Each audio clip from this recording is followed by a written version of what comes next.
UBT Jammu Kashmir इकाई ने doctor Farooq Abdullah के जहन्नुम में जाए वाले बयान पर कड़ी प्रतिक्रिया व्यक्त करते हुए कहा कि धारा 370 इतिहास बन चुकी है, मगर कुछ राजनेताओं की सुई आज भी धारा 370 पर अटकी है, जो विपक्षी एकजुट की राह में बहुत बड़ा रोड़ा साबित हो सकती है। बेहतर होगा कि आगे बढ़े और जनता के मुद्दों पर आवाज बुलंद करें।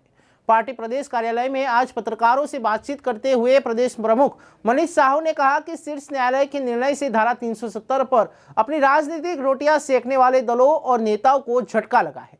नेशनल कॉन्फ्रेंस चीफ, मौजूदा सांसद और जम्मू कश्मीर के पूर्व मुख्यमंत्री फारूक अब्दुल्ला के जहन्नुम में जाए वाला बयान इसी झटके का नतीजा है। हालांकि उन्होंने कुछ समय बाद अपने बयान पर सफाई भी दी है। साहनी ने धारा 370 का राग अलापने वालों को अपनी जीत छोड़ आगे बढ़ने की नसीहत दी है। साहनी ने कहा कि डॉक्टर फारूक अब्दुल्ला तो जम्मू कश्मीर की राजनीति में सक्रिय सबसे वरिष्ठ नेता है।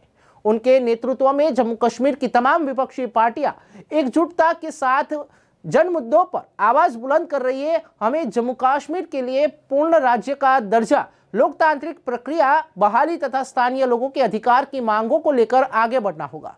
देश का ताज कहे जाने वाले जम्मू कश्मीर का युवा आज नशाखोरी का शिकार हो रहा है।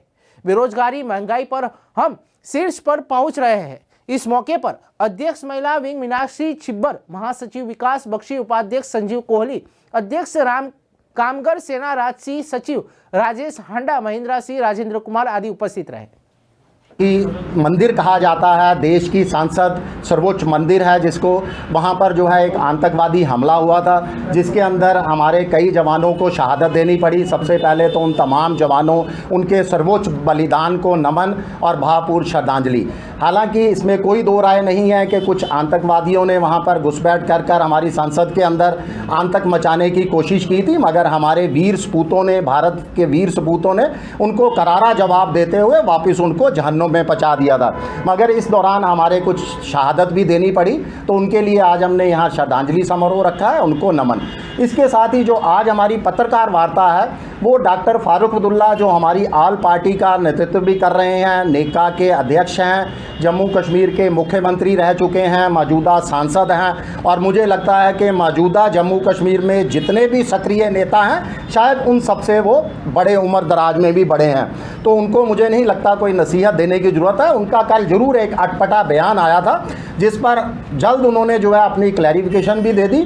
उसके बावजूद भी हम उनके बयान की जो है कड़े शब्दों के अंदर निंदा करते हैं, उनसे निवेदन करते हैं, उनको राय भी देते हैं कि फ्यूचर के अंदर इस तरह की बयानबाजी ना की जाए। और उन तमाम नेताओं को भी जो कश्मीर के नेता हैं, धारा 370 के समर्थन हैं, कि लगातार देखिए अब 370 एक इतिहास बन चुका है।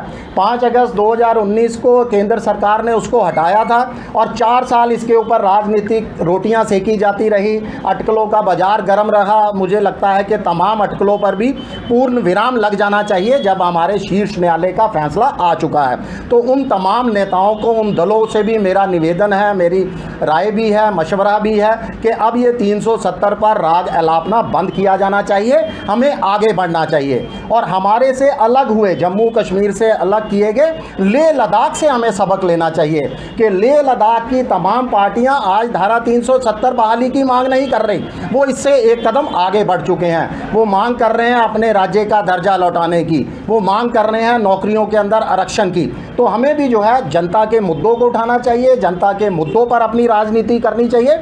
और केंद्र सरकार से मैं आप लोगों के माध्यम से अपील भी करूंगा कि कोर्ट के निर्देशों का जल्द से जल्द पालन करें। कोर्ट ने निर्देश दिए हैं कि जम्मू कश्मीर को पूर्ण राज्य का दर्जा लौटाया जाए, वो जल्द से जल्द लौटाया जाना चाहिए।